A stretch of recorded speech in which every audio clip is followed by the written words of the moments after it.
Meus queridos irmãos, boa noite a todos.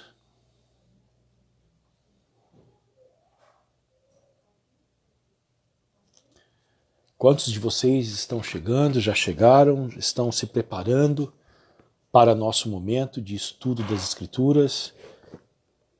Eu quero cumprimentá-los, desejar que a paz, que excede todo entendimento, esteja com vocês.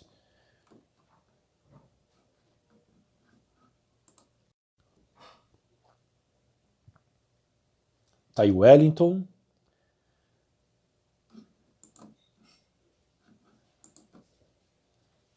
Que Deus abençoe a sua vida, Tom.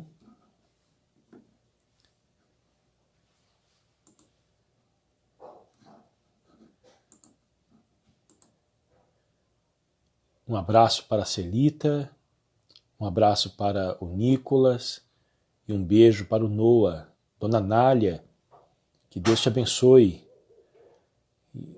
Receba o meu abraço, um abraço no Renato, um beijo para vocês.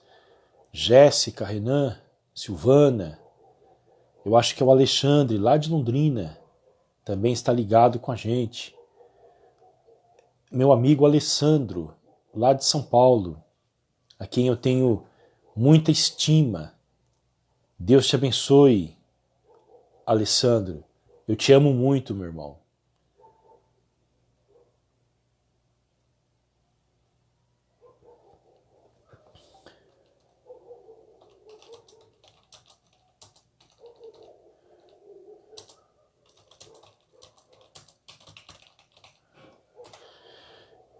Queridos, que semana, né? Quantos desafios para todos nós. Somos praticamente diariamente, todos os dias, bombardeados com tantas notícias pesadas. E como é bom podermos sair um pouco deste mundo de pandemia, de notícias sobre o contágio, sobre, infelizmente, os desdobramentos na economia, e podermos simplesmente descansarmos em Deus, ouvirmos a sua palavra. Eu preciso adequar aqui o meu equipamento para que eu não receba mensagens enquanto estamos aqui na live. Eu quero cumprimentar a Deise, um abraço, Deise, para você, para o Mafra e para toda a sua família. Um abraço para a Gabi, para a Silvana, para o Thales, querido Thales, lá de Passo Fundo, tchê. Um abraço para o senhor, um beijo para a dona Sandra, que Deus abençoe a vida de vocês. Um abraço para Leda, que Deus te abençoe, Leda. Transmita nosso abraço para o Fernando. Vocês estão prontos para começarmos? Sempre gosto de pedir para que vocês se acomode melhor aí na sua casa, desligue as notificações do celular, se possível, desliga a televisão também,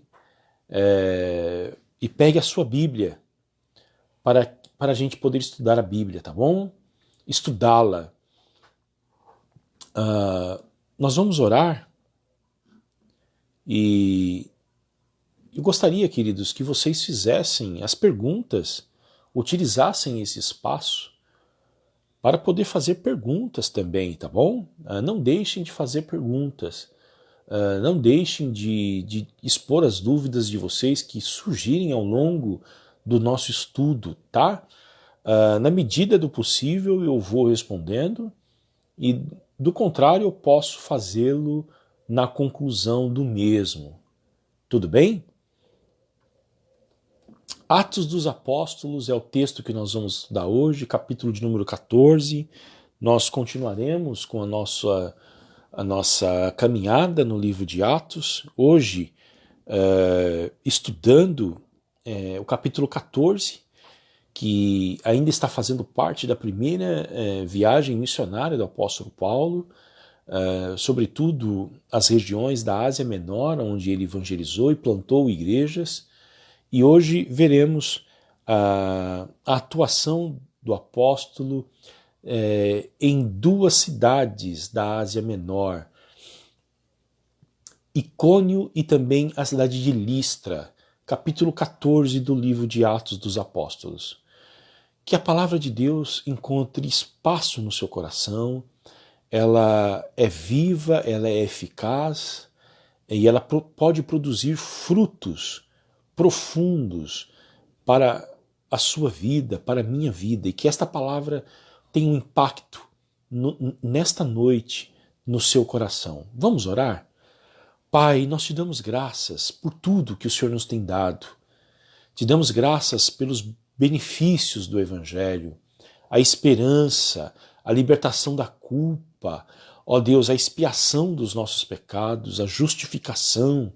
Te damos graça por aquilo que o Senhor está fazendo em nós, ó Deus, cada dia transformando as nossas vidas, a cada dia mudando a gente, Senhor.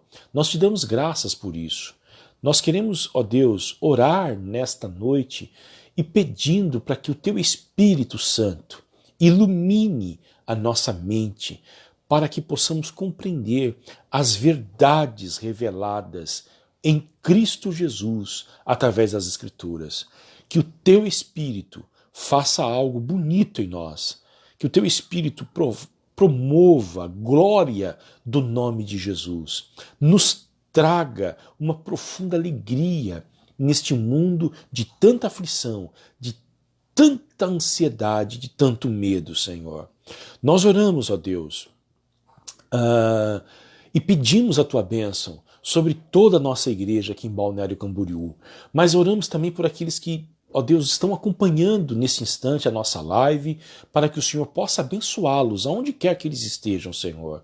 Os nossos irmãos de Passo Fundo, ó Deus, irmãos lá no norte do Paraná, em Londrina, ó Deus, os que estão, Senhor, em São Paulo, aqueles que nos alcançam, Senhor, através dessa tecnologia, através desse recurso, sejam abençoados pelo Senhor. Oramos pelo nosso país, ó Deus. Ó Pai Santo, oramos pelas nossas autoridades, oramos, ó Deus, pela situação econômica da nossa nação, Senhor. Ó Deus, oramos para que o Senhor levante homens como José, versados na administração, Senhor, capazes de administrar corretamente, Senhor, e produzir, Senhor Jesus, recursos para que o pobre tenha o que comer, Senhor. Oh, meu Deus, aqueles que estão desempregados, aqueles que perderam os seus empregos nos últimos dias devido a toda essa situação que nós estamos vivendo. Aqueles, ó Deus, que dependem das vendas, profissionais liberais, vendedores, comerciantes, nós oramos, ó Pai, e pedimos a Tua bênção sobre eles. Senhor, oramos pelos profissionais da saúde, especialmente, Senhor, do Hospital Ruth Cardoso, do Hospital Marieta, das UPAs, da Unimed e também do Hospital do Coração, aqui de Balneário Camboriú e Itajaí. Estenda as Tuas mãos sobre os Teus filhos, Senhor. Cuide deles. Dê força para que eles possam trabalhar, Senhor. Para que eles tenham ânimo, disposição, Senhor, física e emocional, como também espiritual, Senhor. Nós pedimos isso ao Senhor. Oramos, ó Deus, por aqueles que estão enlutados. Pai Santo, tantas pessoas morrendo. Pedimos o consolo do Teu Espírito. Oramos por aqueles que estão internados, ó Deus. Cure, Senhor. E que as mensagens de cura das pessoas que foram acometidas por este vírus cheguem aos nossos ouvidos. Possa produzir um pouco de esperança para nós, ó Deus. Pai, nós oramos pelos cientistas, dos diversos veículos, as inúmeras instituições universitárias. Que o Senhor abençoe esses homens e essas mulheres, para que eles, ó Deus, tenham condições de encontrar, Senhor, um meio de suprimir a eficácia deste vírus. Pai querido, é a minha oração, em nome de Jesus. Amém. Eu preciso ligar a luz aqui que foi apagada.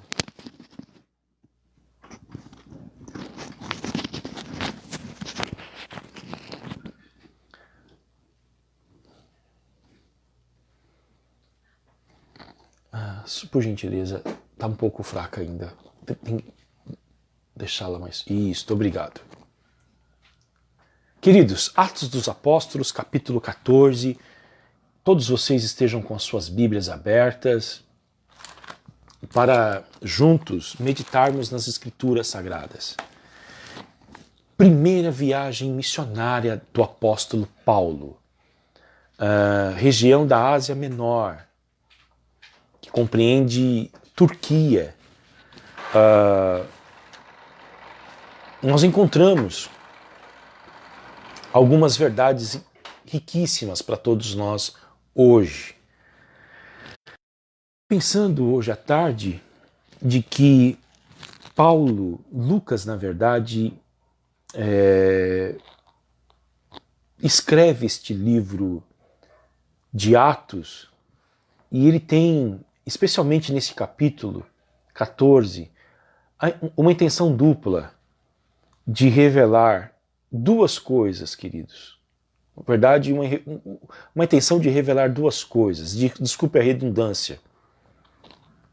A primeira, que Deus é fiel para cumprir a sua promessa de levar o Evangelho até os confins da terra. Ele prometeu que estaria com os discípulos. Ele prometeu enviar o Espírito Santo, que daria poder para o testemunho da igreja. Então Deus é fiel, Ele está cumprindo a sua promessa. A segunda coisa interessante é de que o avanço da igreja, o avanço do Evangelho, ele acontece em meio às tribulações. E hoje nós vamos ver bem isto no capítulo 14 de Atos dos Apóstolos. Tá bom? A partir de duas cidades, em especial, a cidade de Icônio e a cidade de Listra. Primeiro lugar, a cidade de Icônio. Vamos ler? Capítulo 14 de Atos diz o seguinte, para todos nós. Em Icônio, Paulo e Barnabé entraram juntos na sinagoga judaica e falaram de tal modo que veio a crer grande multidão, tanto de judeus como de gregos. Versículo 2. Mas os judeus que não tinham crido incitaram e irritaram os ânimos dos gentios contra os irmãos. Entretanto, Paulo e Barnabé ficaram bastante tempo em Icônio, falando ousadamente no Senhor, o qual confirmava a palavra de sua graça, concedendo que, por mão deles, se fizessem sinais e prodígios. Mas o povo da cidade se dividiu. Uns eram pelos judeus, outro pelos apóstolos. Então surgiu um movimento entre os gentios e os judeus com o apoio das autoridades para os maltratar e apedrejar. Quando Paulo e Barnabé souberam disso, fugiram para Listra e Derbe, cidades da Licaônia, e para as regiões vizinhas. Até aí, queridos. A primeira coisa, na cidade de Icônio, o que o texto nos mostra, o que Lucas deseja ensinar para nós, é a estratégia missionária do apóstolo Paulo. Ele procura uma sinagoga judaica para compartilhar o evangelho. Ele tem como lema pregar o evangelho primeiro para os judeus, e Paulo faz isso. Ele procura uma sinagoga, sábado pela manhã, e lá ele começa a buscar nas escrituras do Antigo Testamento pontes que ligam a Jesus Cristo. Paulo tenta, e isto é uma prática dele, mostrar para os judeus que Jesus é o Messias, que Jesus é a esperança prometida no Antigo Testamento e é o cumprimento desta promessa gloriosa de vir ao mundo, restaurar a sua criação, erradicar com o pecado e trazer o reino de Deus. Veja o que o texto diz. Eles entram juntos na sinagoga judaica e falaram, tiveram oportunidade para falar. A sinagoga concedia oportunidade para pessoas que estavam visitando. Já foram em alguma igreja em que você chega lá, você está fazendo uma visita e logo as pessoas abrem a oportunidade para que você possa dar um testemunho, compartilhar uma palavra? Esta era uma prática nas sinagogas judaicas. E eles dão essa oportunidade para o Paulo e para o Barnabé. E o texto diz o que eles falaram durante o tempo em que eles passaram por lá. Que não foi pouco tempo, foi bastante. O que eles falaram? O texto diz como eles pregaram e o texto vai mostrar também a reação a esta mensagem. Em primeiro lugar, o que eles pregaram. Olha o que o texto diz no versículo de número 2. Na verdade, 3. Entretanto, Paulo e Barnabé ficaram bastante tempo em Icônio, falando ousadamente no Senhor, o qual confirmava a palavra da sua graça. Eles falavam sobre a graça de Deus. E olhem, queridos, eles só tinham um Antigo Testamento, eles não tinham um Novo. A mensagem da graça de Deus está presente também no Antigo. Geralmente as pessoas tentam dividir a Bíblia em tempo da lei e o tempo da graça. Isso é objeto estranho, porque a graça de Deus sempre esteve presente desde o início. Paulo fala sobre esta graça, fala sobre este favor divino para com os pecadores desde o Antigo Testamento, queridos. Mensagem doce de se ouvir, a mensagem de um Deus descomplicado, de um Deus que vem dar para o homem aquilo que ele mesmo exige do homem. Esta é a mensagem da graça de Deus. Lucas também nos diz como eles falavam desta mensagem gloriosa. O texto fala que eles falavam de tal modo que muitos creram. E o texto diz também que eles falavam com ousadia sobre esta graça. Duas coisas fantásticas. Falaram de tal modo que muitos creram e falaram com ousadia sobre a graça de Deus. Eu me recordo de um dos meus heróis, Dr. Martin Lloyd Jones, pregador inglês, galês na verdade, que dizia o seguinte, ele foi um grande pregador, talvez o maior pregador do século XX. Ele dizia o seguinte: eu não posso tolerar um pregador que fale sobre a verdade mais sublime do universo sem entusiasmo no seu coração. Eu não exijo dele riquezas exegéticas, eu não exijo dele habilidade homilética, eu exijo que ele fale de Cristo com entusiasmo no seu coração. Paulo e Barnabé, quando pregavam, pregavam com ousadia, com alegria, dizendo o seguinte: esta verdade faz parte da nossa realidade. Nós fomos afetados por esta verdade. Nós fomos alcançados pela graça de Deus.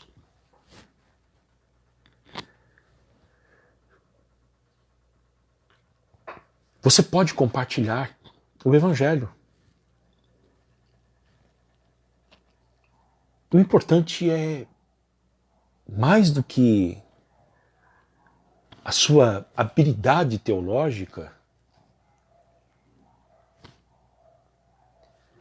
que tenha brilho nos teus olhos quando você fale de Jesus. Isto é o mais importante. Esta ousadia, esse entusiasmo, isto é real para quem fala. Já perceberam que nós falamos das nossas... Nós mudamos o nosso comportamento visual, a nossa entonação de voz, quando nós falamos das nossas coisas, das coisas que nós amamos.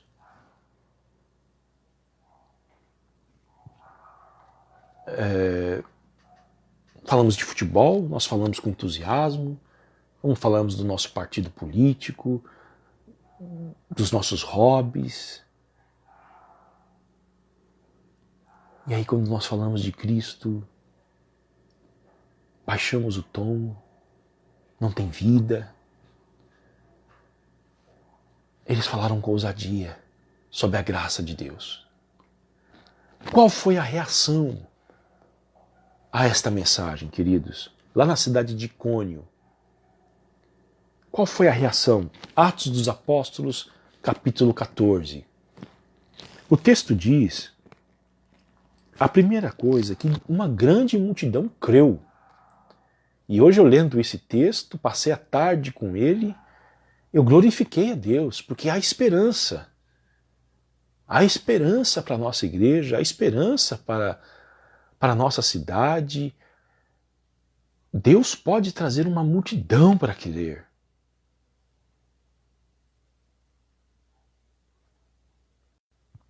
Essa é a primeira coisa. Uma grande multidão veio a crer, tanto de judeus quanto de gregos, isto é, pessoas que conheciam o Antigo Testamento, pessoas que não conheciam, pessoas que estavam familiarizadas com a história da salvação, com as promessas de Deus ao povo da aliança, e pessoas que não tinham nenhum conhecimento. Talvez entre esses gregos, alguns tementes a Deus que frequentavam a sinagoga, mas que não haviam se convertido ainda ao judaísmo. Judeus e gregos creram. Agora, também há um outro grupo que não crê. Como que eles reagiram? Versículo 2 diz que os judeus que não tinham crido incitaram e irritaram os ânimos dos gentios contra os irmãos. Há um grupo incrédulo que rejeita crer. E a incredulidade é um pecado terrível. A incredulidade faz parte do pecado original. Você descrer da palavra de Deus. Foi o que os nossos pais caíram devido à incredulidade deles. E também, queridos, houve uma divisão na cidade. Versículo de número 4, olha só. Atos dos Apóstolos, capítulo 14, versículo 4. Mas o povo da cidade se dividiu. E está aqui algo que o Evangelho faz. De fato e de verdade, o Evangelho provoca divisões. Jesus Cristo afirmou isso. Ele disse que eu não vim trazer paz. Eu vim trazer guerra. Eu vim dividir famílias. Como que essa guerra que Jesus veio trazer? Em uma família, um crê e o outro não. E aqueles que não creem passam a perseguir aquele que crê. Isso acontece em conversões genuínas. E eu já observei muito isso. Me lembro de uma experiência de Passo Fundo. De uma pessoa que creu e passou a ser perseguido pela sua família por haver aceitado a mensagem do Evangelho. Provoca uma divisão. Versículo 4. E por último, olha só, a reação da mensagem do Evangelho. Uma multidão crê, outros rejeitam por causa da sua incredulidade, que é um pecado terrível, provoca divisão, e o Evangelho provoca um ódio tal entre aqueles que não creem, que eles passam a perseguir o apóstolo Paulo. Versículo de número 5. Então surgiu um movimento entre os gentios e os judeus, com o apoio das suas autoridades, para os maltratar e apedrejar. A cidade se une entre aqueles que não creem, e o ódio deles é tão grande com o apóstolo Paulo, que eles se organizam para maltratar e apedrejar Paulo e Barnabé. É isto que o evangelho provoca em uma cidade. O evangelho, quando ele é genuinamente pregado e anunciado, lembre-se disso, ele vai provocar aceitação entre aqueles que foram eleitos para a salvação. Em contrapartida, os que rejeitarão o evangelho farão isto não com base racional, mas emocional, e nutrirão ódio contra os seguidores de Jesus. A pergunta que fica para todos nós: por quê? Por quê?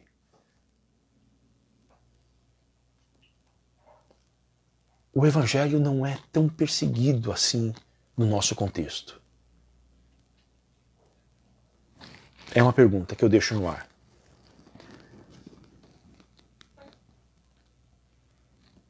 Agora nós saímos de Icônio.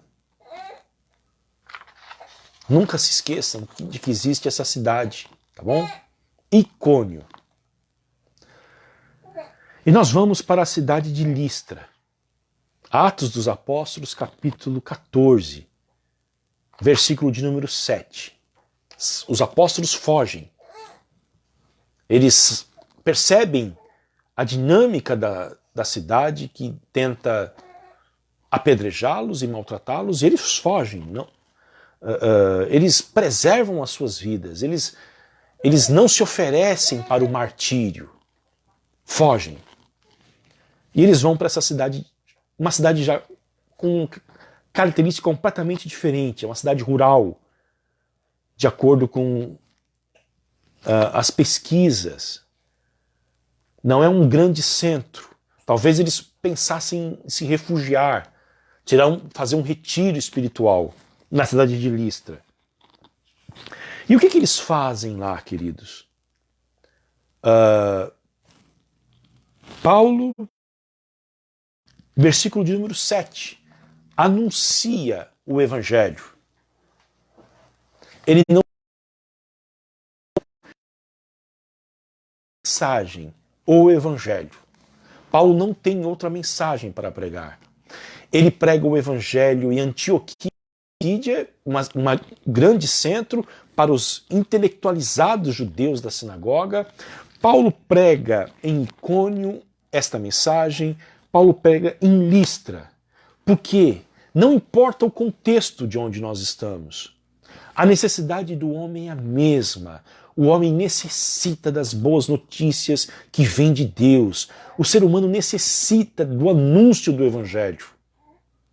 Não importa se ele é rico ou se ele é pobre, se ele é letrado ou iletrado, ele necessita da mesma mensagem. A mensagem gloriosa que anuncia de que Deus estava em Cristo, reconciliando consigo o mundo, e deu à igreja o ministério da reconciliação. Na cidade de Listra, Paulo prega. E aqui, queridos, é um ambiente completamente diferente, porque não há sinagoga. Paulo, como judeu, já disse isso no início, ele sempre procura a sinagoga para começar o seu trabalho evangelístico ali entre os judeus. Mas aqui não tem uma sinagoga. E ele está no meio de um povo pagão.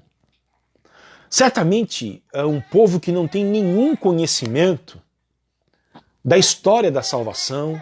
Eles não têm nenhum conhecimento sobre Abraão, sobre Isaque, sobre Jacó. Eles nada sabem certamente sobre Moisés, sobre Davi, sobre João Batista.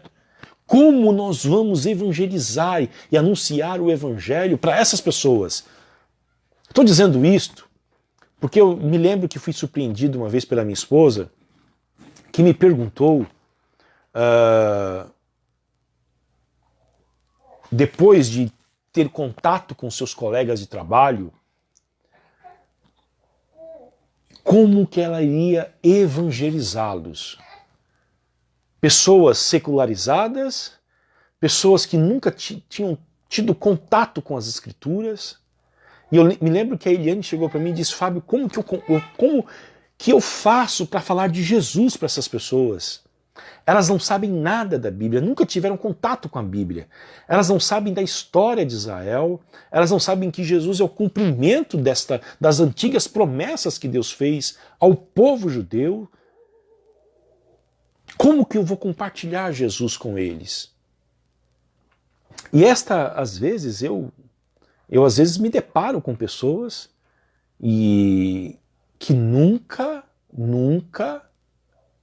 tiveram contato. Eu estou estudando a Bíblia com uma pessoa e agora, por causa deste confinamento, a gente não está se encontrando mais, mas ela pegou uma Bíblia, um exemplar da Bíblia pela primeira vez na sua vida.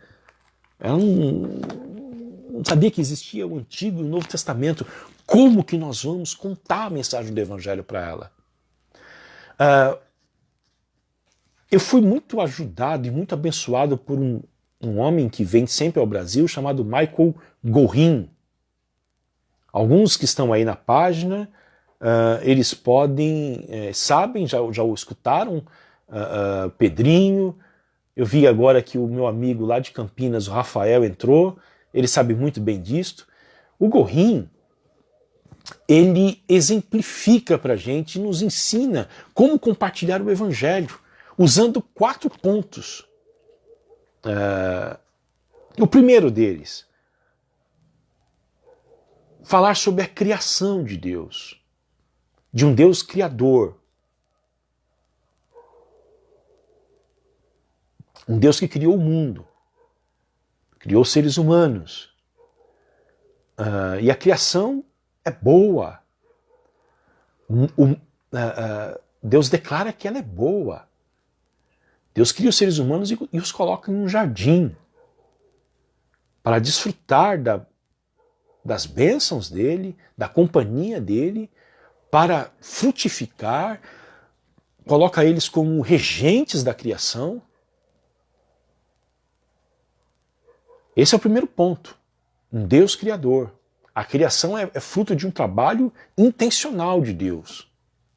Segundo, a queda. Por que nós estamos na situação que nós estamos hoje? Por quê? Por que o mundo está do jeito que está? Por causa da desobediência, da rebelião dos nossos pais. Eles decidiram se rebelar contra Deus e não aceitar o governo dele sobre as suas vidas. Esta é a ideia que a Bíblia passa para a gente do pecado. Do que foi o pecado? Uma rebelião do Adão e da Eva. Segundo ponto, queda, criação, queda. Nós vamos explicar por que há tanto mal no mundo, por que há tanto sofrimento no mundo, por que há tanta dor. Por causa do pecado. Terceiro lugar, a história da Bíblia não para só na criação e na queda. Fala de uma redenção.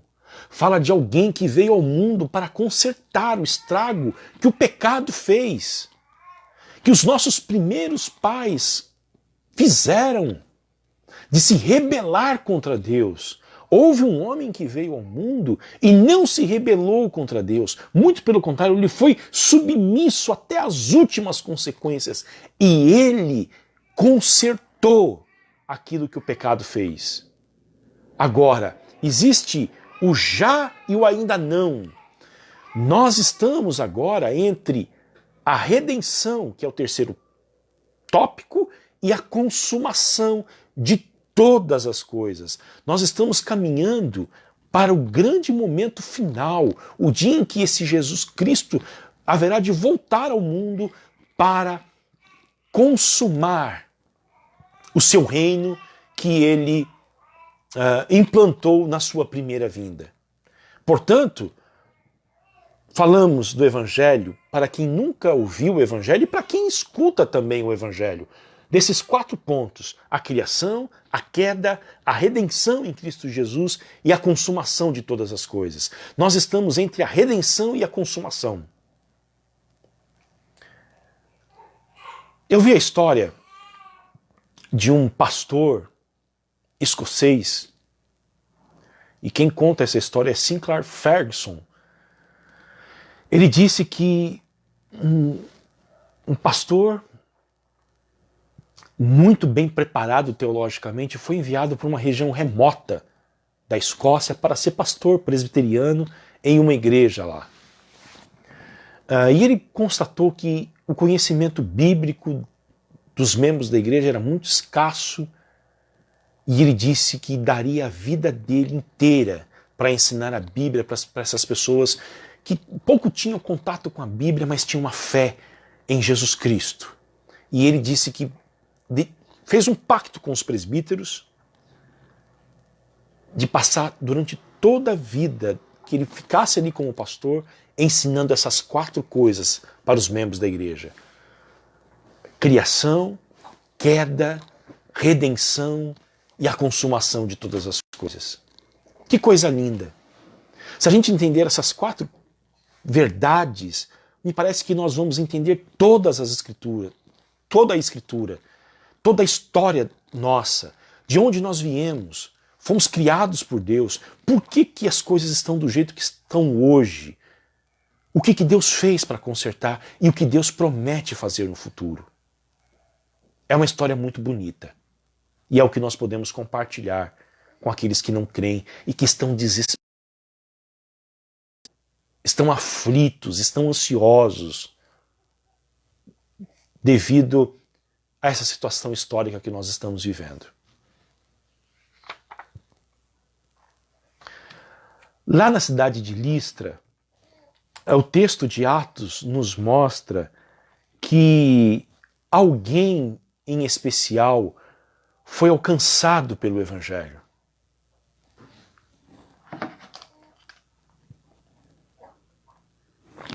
Olha o que o texto diz no versículo de número 8.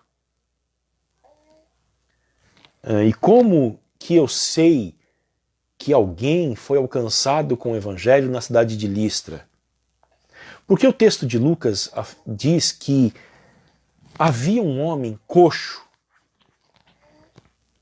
aleijado, paralítico desde o seu nascimento e que nunca tinha conseguido andar. Este homem tinha fé para ser curado.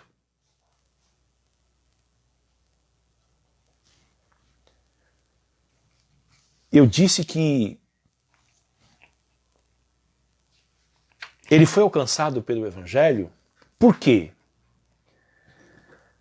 Porque se ele tinha fé para ser curado, e eu vou dizer, se ele tinha fé para ser salvo, é porque ele escutou a mensagem do Evangelho. Porque nós não nascemos com a fé para a cura, para a salvação. Não nascemos. Ela vem de fora. Ela não vem de nós mesmos. Nós não temos essa fé conosco. O ser humano não nasce com ela. Ela é uma dádiva de Deus. Nós falamos muito sobre isso nos nossos estudos, que estamos estudando aí o livro de Atos. A fé é uma dádiva de Deus.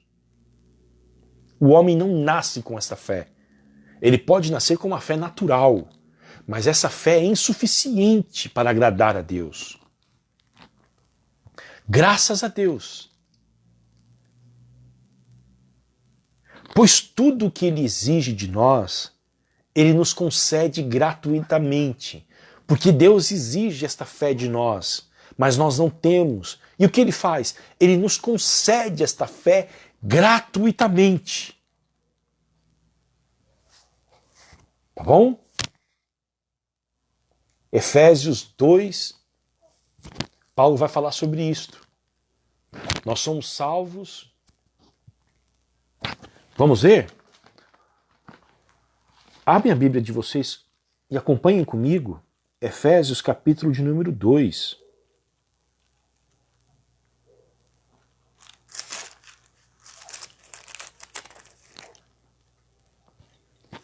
Versículo de número 8. Um abraço, Thales. Que Deus abençoe a sua vida. Que Deus seja louvado mesmo por nos conceder gratuitamente o dom da fé. Atos 2 e 8. Porque pela graça vocês são salvos, mediante a fé. E isto não vem de vocês, é dom de Deus.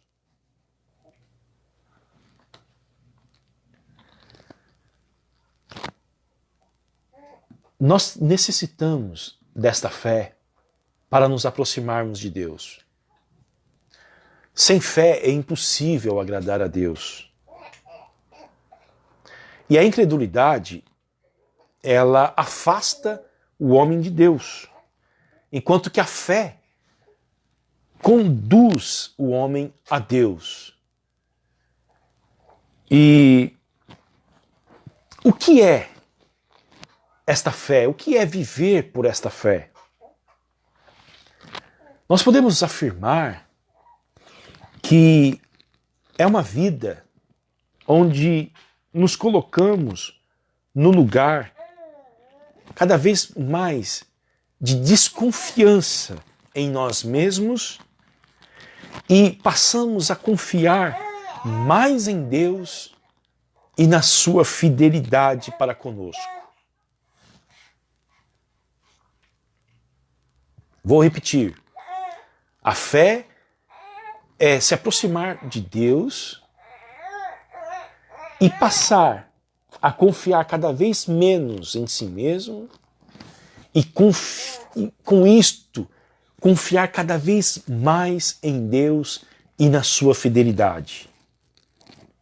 A fé, portanto, é a troca da autodependência pela dependência em Deus. Vocês estão ouvindo aí o Thomas concordando. Na verdade, ele está mamando agora. E ele vai fazer isso por um bom período aí da noite. Comer bastante. Tem para quem puxar.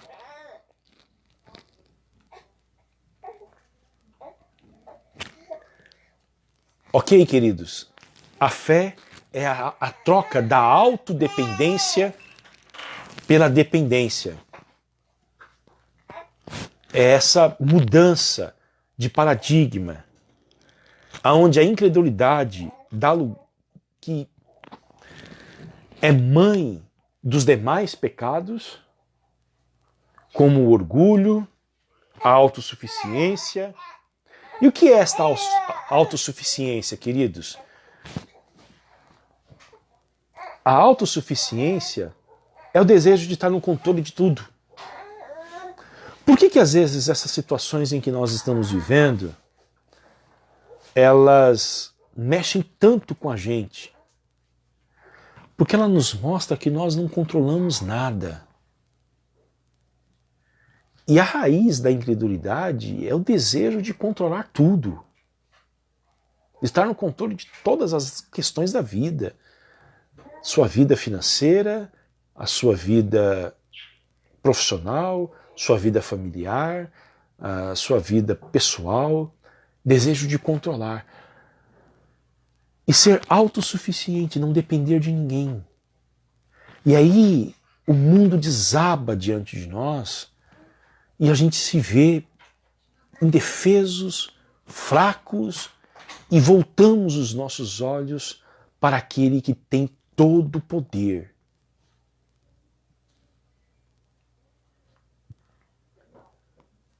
Tá bom?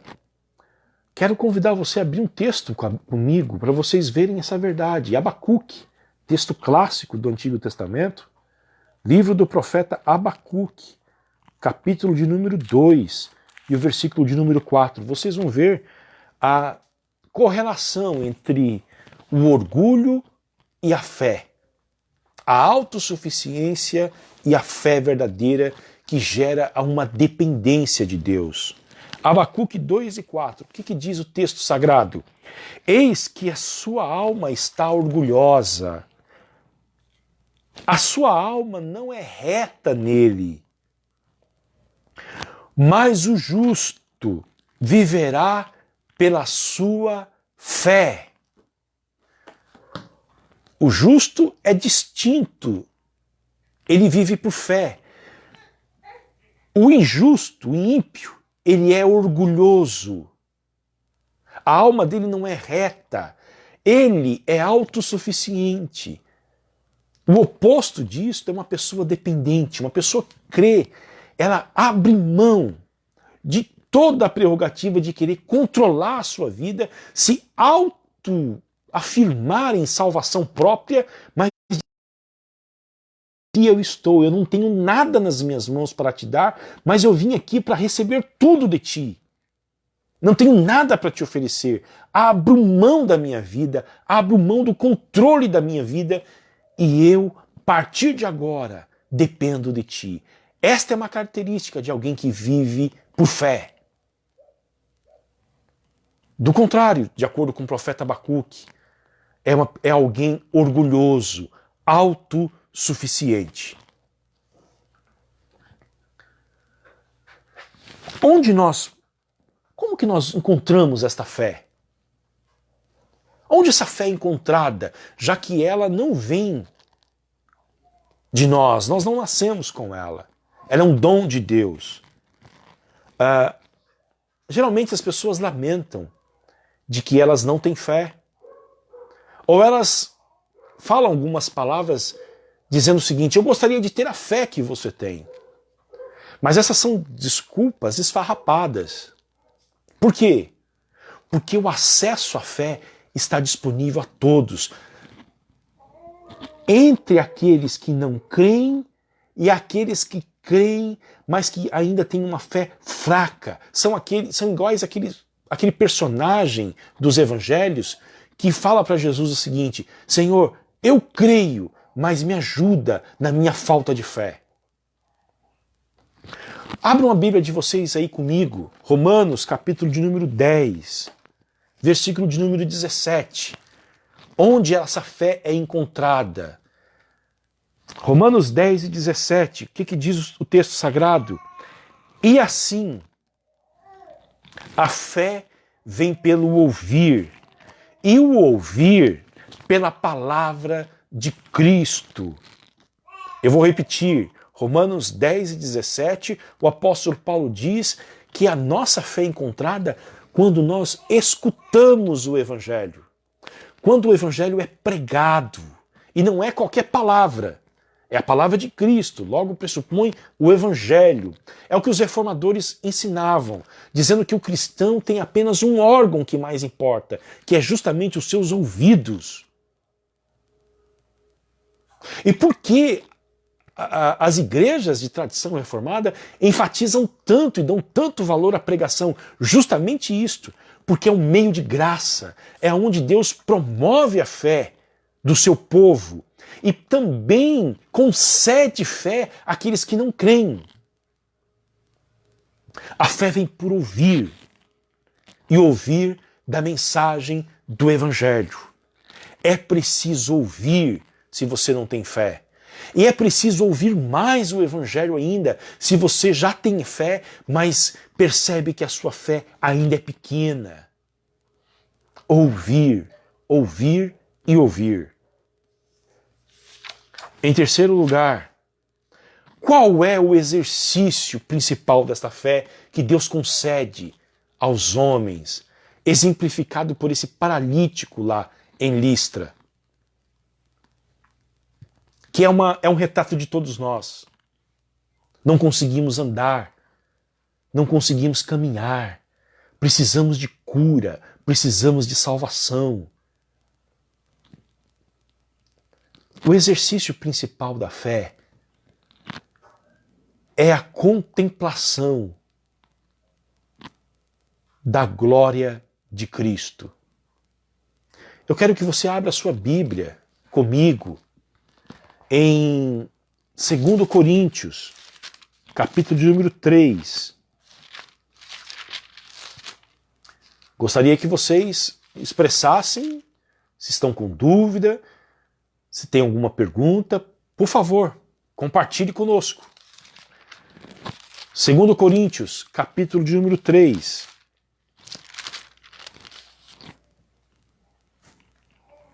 Versículo de número 18. Um abraço para a Celita, a Josi, o Rodrigo, Marcos.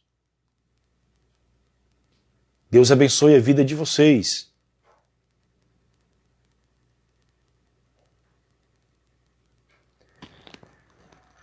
Como é que está o som, a imagem? Me avisem.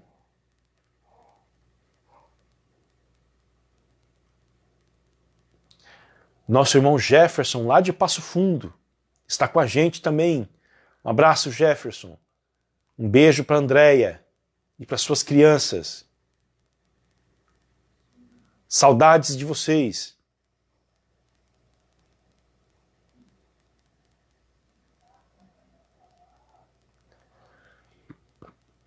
Segundo Coríntios, capítulo 3, qual é o exercício principal da nossa fé? Olha o que Paulo diz, 2 Coríntios 3 e 18.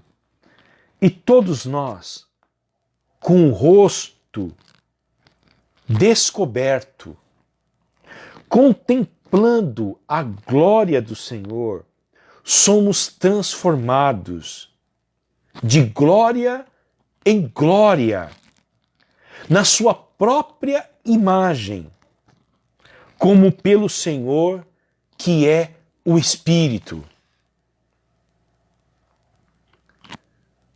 O exercício principal da fé é contemplar a glória de Cristo. Para a gente entender melhor, nós precisávamos ler o próximo capítulo, capítulo 4 de 2 Coríntios, versículo de número 4. Vocês estão comigo?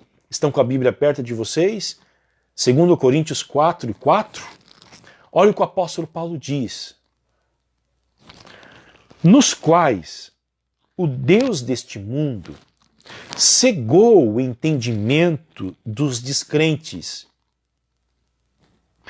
para que não lhes resplandeça a luz do Evangelho da glória de Cristo, o qual é a imagem de Deus. Quer dizer, algumas pessoas não conseguem enxergar a glória de Cristo porque o Deus desse século cegou o entendimento deles para que não resplandeça sobre eles a luz do Evangelho da glória de Cristo. O exercício principal é contemplá-la. Por quê? Porque contemplando a glória de Cristo, o texto de 2 Coríntios 3 e 18 diz que nós somos transformados de glória em glória na sua própria imagem. À medida em que nós contemplamos a glória de Cristo, nós somos transformados. O que transforma o ser humano é, cada dia, contemplar quem Cristo é, as riquezas insondáveis da sua graça, o seu poder maravilhoso em suportar o mal e não retribuir com força os pecadores, os seus atributos, como a misericórdia, a mansidão, a sua justiça, sua graça. Nós fomos criados para contemplar esta glória. E eu me lembro de um dos puritanos chamado John Owen, um pastor inglês, que dizia que nós somos criados justamente para isso, e ele fazia críticas à igreja do seu tempo que não estimulava as pessoas a terem o conhecimento da glória de Cristo. Porque fazendo isto, ele diz que iria resultar em pelo menos 4 coisas. Quanto mais contemplamos a glória de Cristo, 4 coisas aconteceria aconteceria no seu tempo, acontece conosco hoje, de acordo com o homem de Deus, John Owen.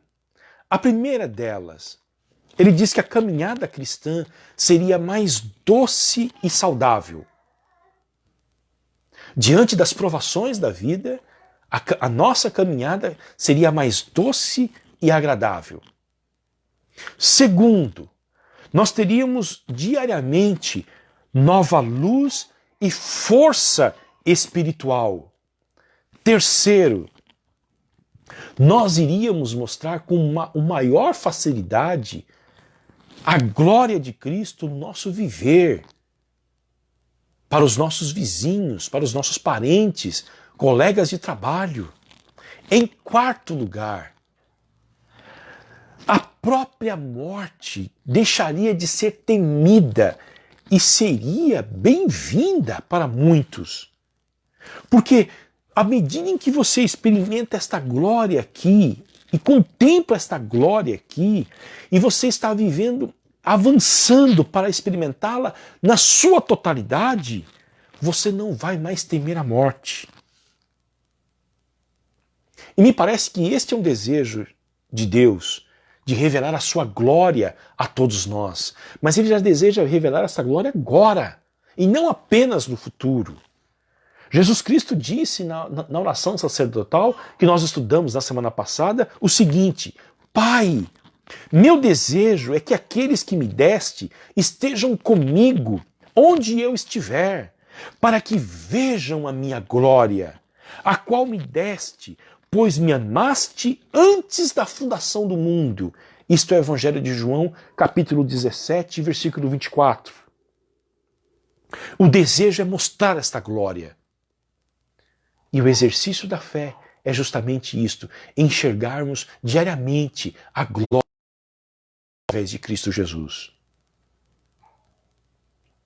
Paulo viu fé naquele homem. Ele tinha fé para ser salvo, para ser curado. E, queridos, ele dá uma ordem para que aquele homem se levantasse. Vocês sabem que uma pessoa que fica muito tempo numa posição, e ele era um paralítico que nunca havia andado, e ele se colocou em pé, foi uma cura instantânea. E qual foi a reação a este grande evento? Após a cura, o texto sagrado diz que a cidade se enfureceu. Eles desejaram, Atos dos Apóstolos, capítulo 14 e o versículo de número 11. Olha só. Quando as multidões viram o que Paulo tinha feito, gritaram em língua licaônica: os deuses em forma de homens desceram até nós. Eles ficaram excitados com o milagre que viram. É uma cidade pagã, uma cidade dominada por práticas estranhas à prática bíblica. Eles não glorificaram a Deus. Eles não prestaram atenção à mensagem que estava sendo pregada. E notem, queridos, tanto em Icônio, em que o texto diz que Deus confirmava a pregação deles com sinais e prodígios, como aqui, na cura deste aleijado, nós vemos que os milagres não acontecem à parte da palavra de Deus. Sempre estão juntos com a palavra. A palavra e o Espírito Santo agindo.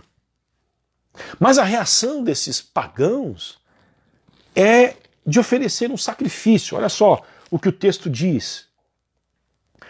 Os deuses em forma de homens desceram até nós. A Barnabé chamavam Júpiter, a Paulo Mercúrio, porque este era o principal portador da palavra. O sacerdote de Júpiter, cujo templo estava em frente da cidade, trazendo touros e grinaldas para junto dos portões da cidade, queria oferecer um sacrifício juntamente com a multidão. Vamos oferecer um sacrifício em homenagem aos dois homens, que são, na verdade, na mentalidade deles, eram dois deuses que tinham aparecido entre eles. Paulo, chamado de Júpiter, e Paulo Mercúrio. Na verdade, esta região, havia uma lenda que é contada por um poeta romano chamado Ovídio, de que um dia dois deuses apareceram por lá, Hermes e Zeus, Júpiter e Mercúrio. E eles andaram pelas cidades pedindo uma hospedagem e lhes foi negada. Os habitantes negou hospedagem para eles, exceto um casal de camponeses chamado Filemon, eu não lembro o nome da sua esposa, que receberam aqueles deuses nas suas casas, disfarçado de homens, e, como recompensa, foram agraciados com honras e riquezas. Em contrapartida, aqueles que negaram hospedagem para eles, houve um grande dilúvio que destruiu a casa de todos. Essa era uma lenda muito difundida entre os habitantes aqui da Ásia Menor. Eles entendem que os deuses apareceram para eles de novo. E talvez eles não querem cometer este mesmo erro de rejeitar uma homenagem aos deuses. O que nós percebemos é que no paganismo não há muita diferença entre Deus e homens.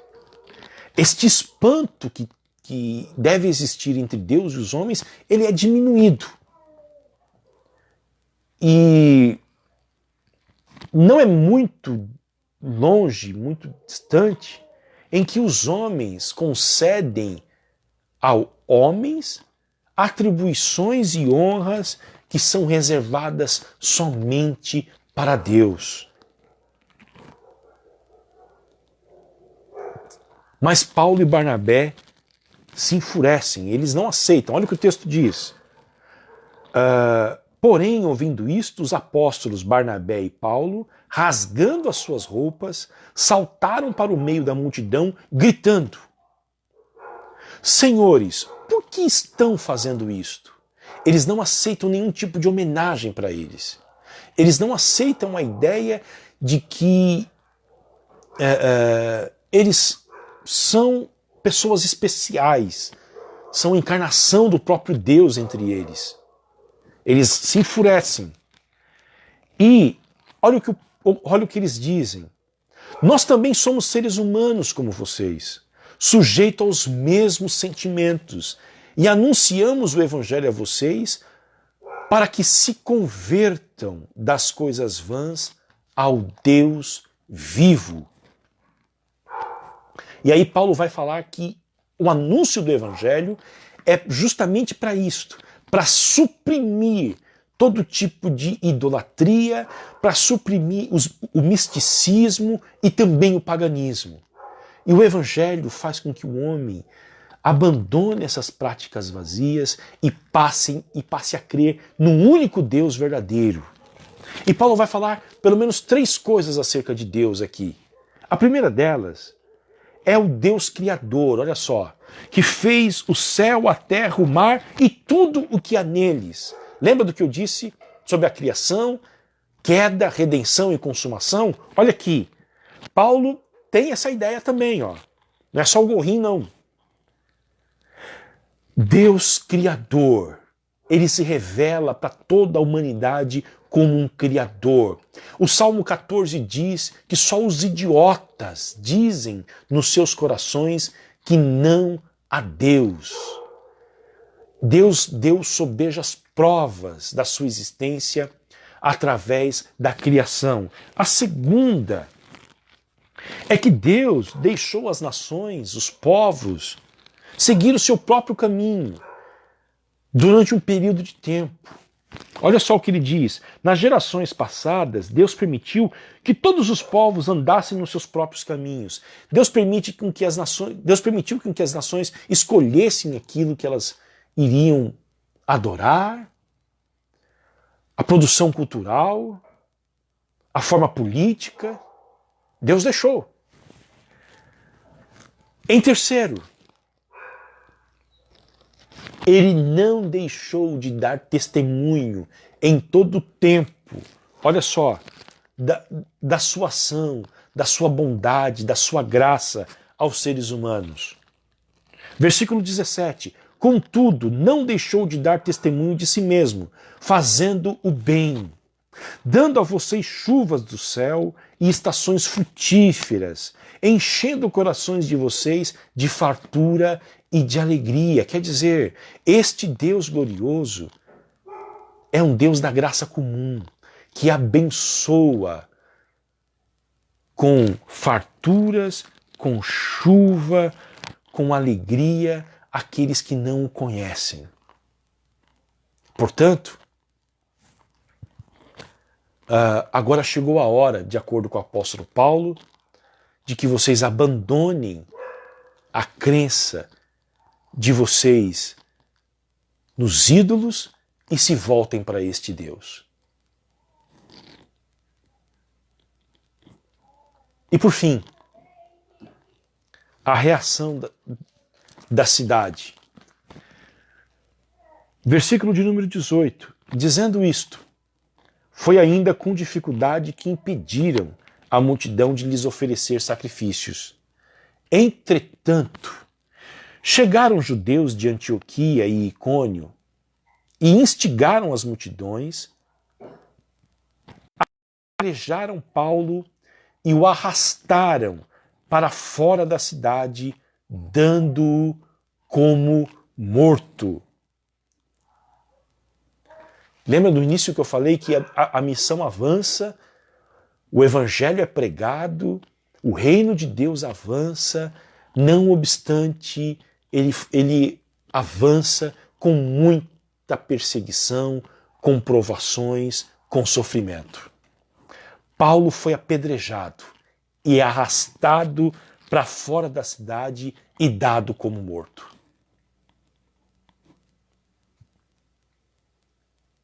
Certamente, os seus companheiros, Barnabé, e os discípulos que ali se encontravam em Listra,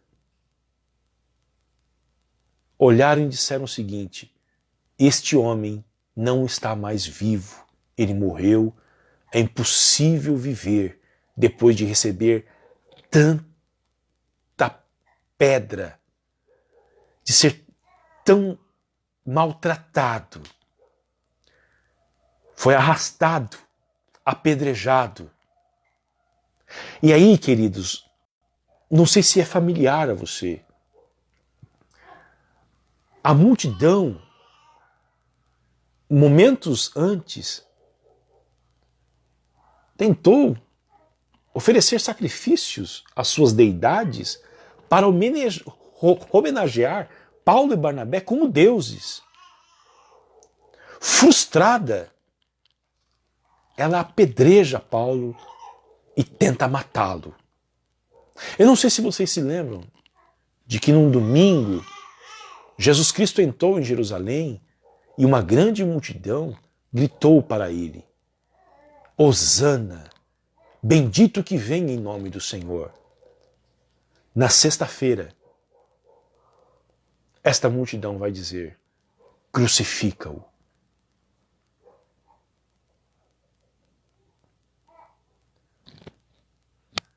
E aqui, queridos, nós encontramos lições para nós. Nós estamos vivendo esses dias difíceis. E talvez o seu coração esteja tão marcado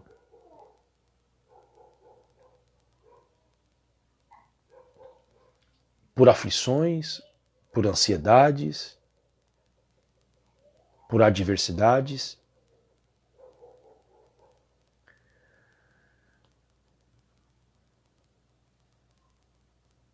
Você não vê muita luz no fim do túnel.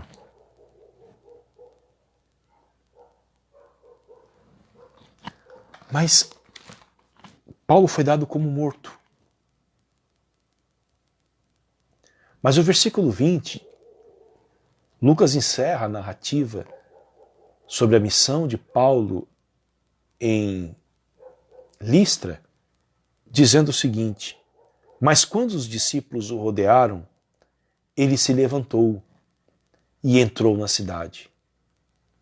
No dia seguinte, foi com Barnabé para Derbe.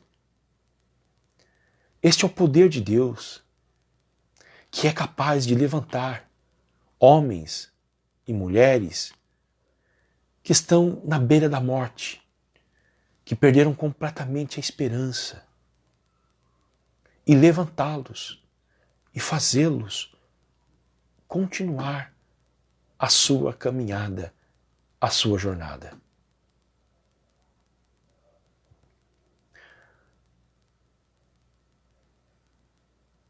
Deus pode levantar você.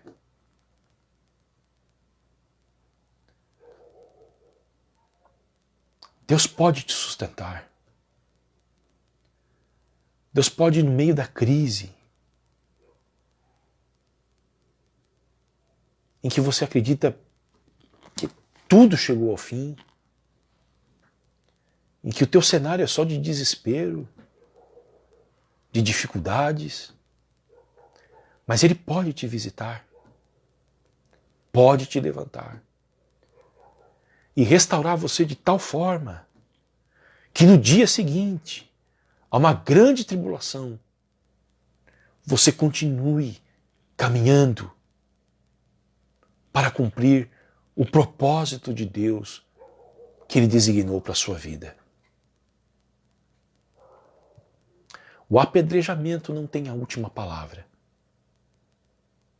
Nem mesmo um prognóstico dos mais escuros, sombrios, não podem determinar. Apenas Deus pode dizer o que vai acontecer comigo ou contigo. Ele levantou Paulo. Paulo continuou a sua jornada. Esta é a nossa esperança, de que podemos estar completamente abatidos, mas o poder de Deus vem e nos aperfeiçoa nas nossas fraquezas, e Ele nos concede forças para continuarmos. Que Deus te abençoe em Cristo Jesus. Amém? Portanto, duas coisas que eu comecei a falar no início do nosso estudo.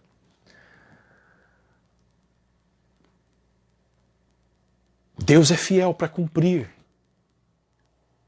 a sua promessa de levar o Evangelho até o fim do mundo, os confins da terra. A missão, ela triunfa junto com as tribulações. Não estranhe as provações, as tribulações, elas fazem parte da missão. Deus está conosco e Ele pode nos levantar. Quando nos sentimos lá embaixo, quando acreditarmos que não há mais esperança, Ele pode nos levantar. Que Deus abençoe a sua vida. Amém? Vamos orar? Se alguém tem alguma observação, alguma dúvida, por gentileza, depois da oração, é o momento da gente conversar sobre isto. Quero cumprimentar o pastor Marcelo Centeno, que está conosco assistindo a nossa live. Deus te abençoe, Marcelo. Vamos orar? Pai, nós te damos graças por mais um dia, por mais um momento especial em que nós nos reunimos, ó Deus, e agradecemos pela tecnologia que disponibiliza acesso entre nós, ó Deus, nesses dias em que estamos privados de estarmos juntos no templo, adorando ao Senhor. Pai, estenda as tuas mãos sobre todos nós. Abençoe a vida do Fernando, Senhor, que está voltando de viagem, ele que tem se deslocado constantemente para a fronteira, levando, ó Deus, argentinos e uruguaios que estavam aqui, ó Deus, e que estavam sofrendo com desejo de voltar aos seus países. Pai, estenda as tuas mãos sobre o Fernando, guarde a sua vida, abençoe a vida da Leda, lá em Porto Belo, Senhor, em Bombinhas, cuide dela, abençoe a sua vida, Senhor. Nós oramos, ó Deus, para que a tua palavra possa nos fortalecer, nos animar, dar a todos nós o entusiasmo para vencermos as adversidades, ó Deus, deste tempo. Nós te pedimos isto, em nome de Jesus. Amém e amém, Senhor.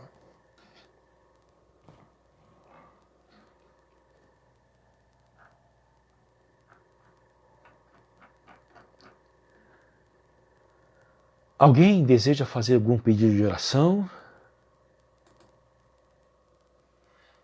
Em especial, algum comentário?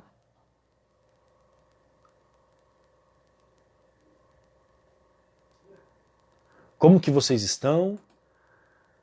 Como que passaram a semana de domingo para cá?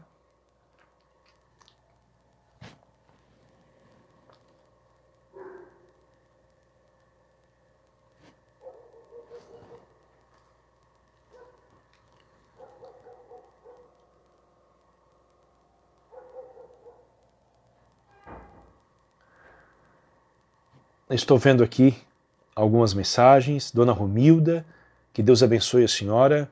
O Ronaldo Figueira, Deus te abençoe, Ronaldo. Dona Maria, que sempre está com a gente, lá de Londrina.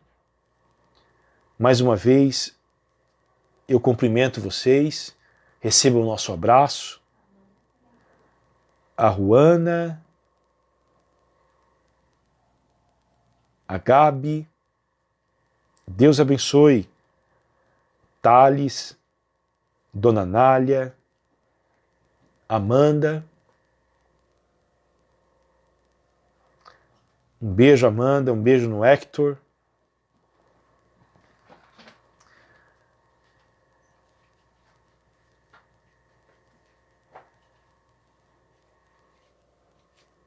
Saudades de vocês, queridos. Saudades das nossas reuniões. Domingo estaremos de volta às 19h30, tá bom?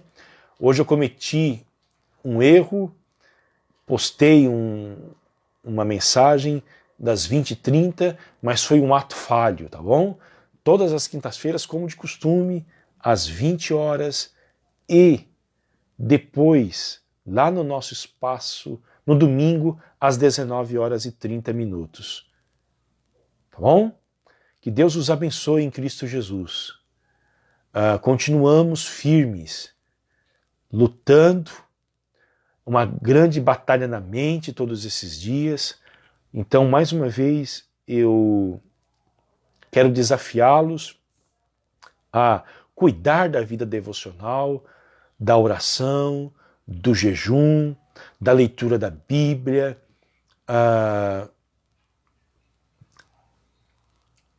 nutrir a mente e o coração de esperança para fazermos frente a este período tão difícil em que nós estamos vivendo. E, sobretudo, queridos, temos uma mensagem de paz e de esperança para as pessoas que cruzarem o nosso caminho. É o que eu mais tenho pedido para o Senhor. Todo dia de manhã, Senhor, põe uma palavra de esperança no meu coração, na minha boca, porque há tanta mensagem de desespero, tanta mensagem pessimista. Coloque algo no meu coração para compartilhar com o caixa do supermercado, com quem cruzar o meu caminho, mensagem de esperança fundamentada na ressurreição de Jesus Cristo. Tá bom? Nós somos o povo de Deus, queridos.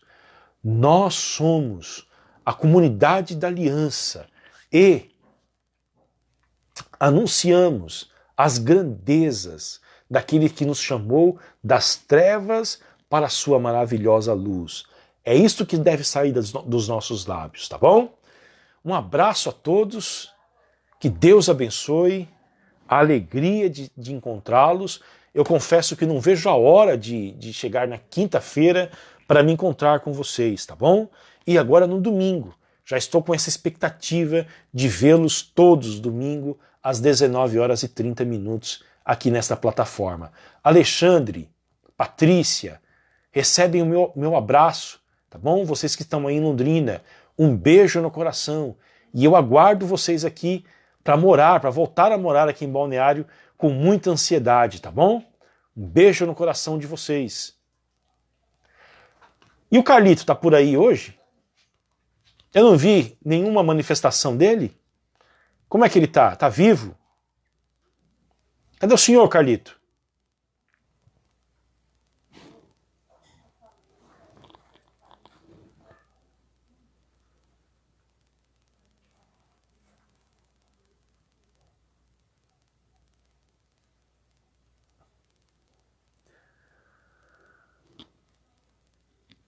O Carlito não tá por aí, não? Eu percebi que o Marcos Júnior apareceu. Marcos, que Deus te abençoe, tá? Tenho orado muito por você e pela Lorena. Deus abençoe a vida de vocês. Saudades. Nosso irmão Antônio Percival, lá de Passo Fundo, presbítero da igreja. Deus te abençoe, Percival. Estimado e amado Percival. Deus abençoe a vida do senhor. Cunha, Guga, Pastor Gustavo Cunha, Deus abençoe a sua vida, meu irmão. Seja bem-vindo. Quando vier a Balneário Camboriú, venha nos visitar, tá bom? Um abraço para a Rebeca.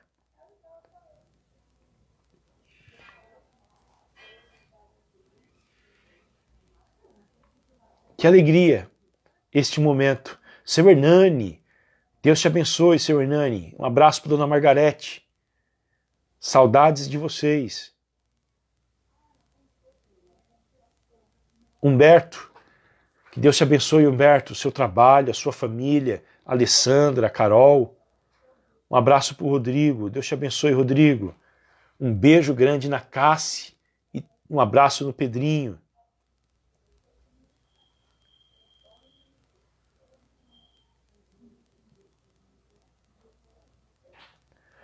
Olha, a Ruana está dizendo que o Carlos Moraes assistiu direto do estado de Nova York, lá nos Estados Unidos. Um abraço, senhor Carlos. Deus te abençoe, abençoe a sua vida. Se cuida aí, tá bom?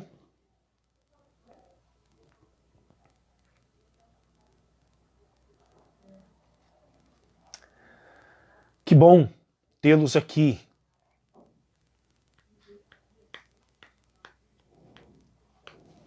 Eu não vi o Renato por aqui hoje. Como é que está o Renato? E a Jéssica e o Renan? Estiveram com a gente aqui hoje?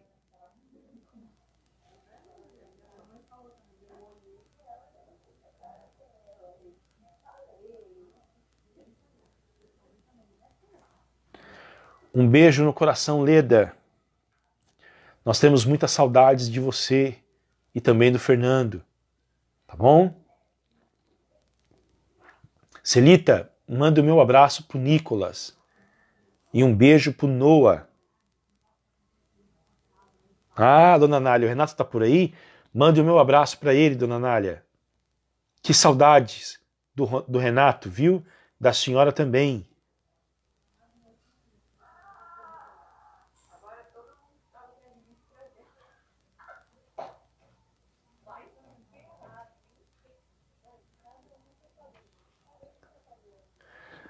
Humberto, queridos, nós temos notícias boas sobre pessoas curadas aqui em Balneário Camboriú. Como é que tá o placar do coronavírus?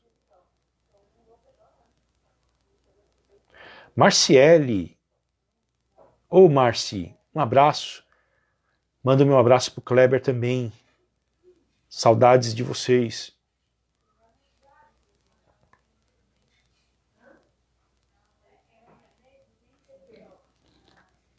Queridos, como eu disse no domingo, se você puder pegar o contato de alguém da igreja, lá no nosso grupo do WhatsApp, tem contato de praticamente todas as pessoas da igreja, faça isso, ligue para elas, mande uma mensagem, faça uma oração quando você ligar, tá bom? É o momento da gente demonstrar a importância dos nossos irmãos em Cristo, mostrarmos o papel da nossa igreja. O Humberto hoje me perguntou se alguém da igreja tem necessidades, está passando por necessidades, e eu disse que eu ainda desconhecia necessidades básicas, porque é um cadastro na prefeitura, no serviço de assistência social.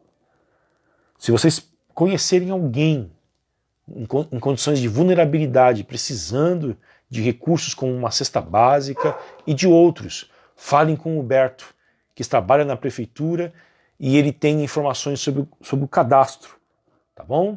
De como que essa pessoa pode se cadastrar para receber esses recursos. A Ruana está dizendo que está assistindo junto com o esposo, Edson, mais conhecido como Vicente. Deus abençoe a vida de vocês. Vicente, Ruana e também o querido. A Marcela está dizendo que o coronavírus está perdendo aqui. Graças a Deus. Vamos orar para que ele perca a sua força nos outros estados e nas outras cidades do nosso país.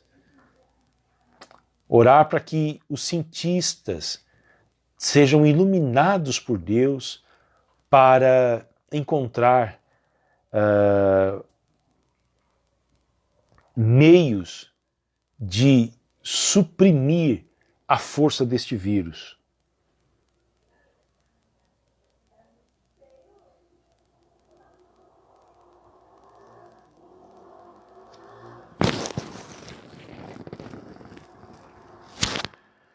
Que Deus abençoe, meus irmãos. Em Cristo Jesus, eu espero vocês no domingo, às 19h30, tá bom?